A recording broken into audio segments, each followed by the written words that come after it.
అధ్యక్ష మార్పు మార్పు అని అంటున్నారు అధ్యక్ష, మార్పు మార్పు అని అన్నారు కరెక్టే.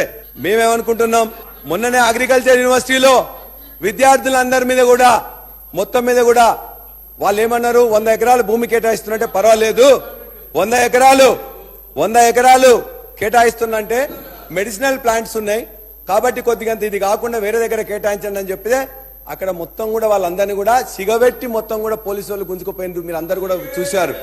ఇదేనా మార్పు అధ్యక్ష?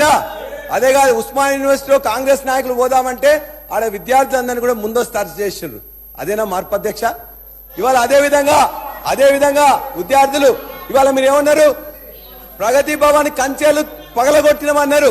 ప్రగతి భవన్ కంచెలు పగలగొట్టినారు, వాస్తవమే, కంచె కూడా తీసేసిండ్రు. కానీ ఆ కంచెలకు డబల్ త్రిబుల్ తీసుకొచ్చి మొత్తం కూడా ఇవాళ 60 రోజుల పాలన కాకముందే మొత్తం కూడా అసెంబ్లీ ముందు మొత్తం కూడా కంచెల మీద కంచెలేసారు అధ్యక్ష. పోలీసులు ఇంత ముందు 1000 మంది ఉంటే ఇలా 3000 మంది పోలీసులు పెట్టిండ్రు. ప్రజాస్వామ్య పాలనప్పుడు ఎందుకు కంచెలు, ఎందుకు ఇంతమంది పోలీసులు?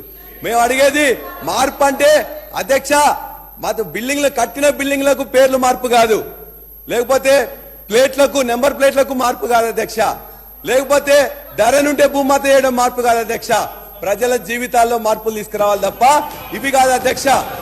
అదేవిధంగా ఇంతకు ముందు చాలా మంది మాట్లాడుతూ ఈ గవర్నర్ ప్రసంగంలో చెప్పారు, ఇవాళ ఎవరు ఇచ్చిండ్రు స్వాతంత్రం?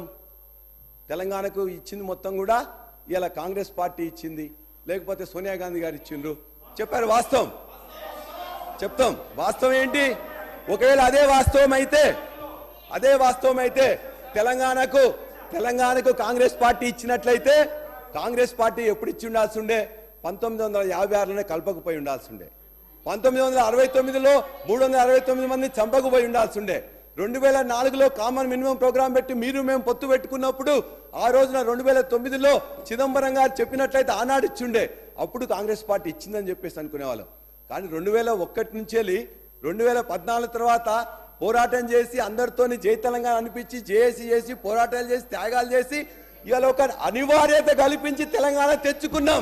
తెలంగాణ ఇవ్వలే, తెలంగాణను తెచ్చుకున్నాం. అదేవిధంగా మీరన్నారు ఒకవేళ స్వతంత్రం ఇచ్చింది, ఏమని చెప్తున్నారు? స్వతంత్రం ఇచ్చింది ఇలా బ్రిటిష్ వాళ్ళు స్వతంత్రం ఇయ్యలే.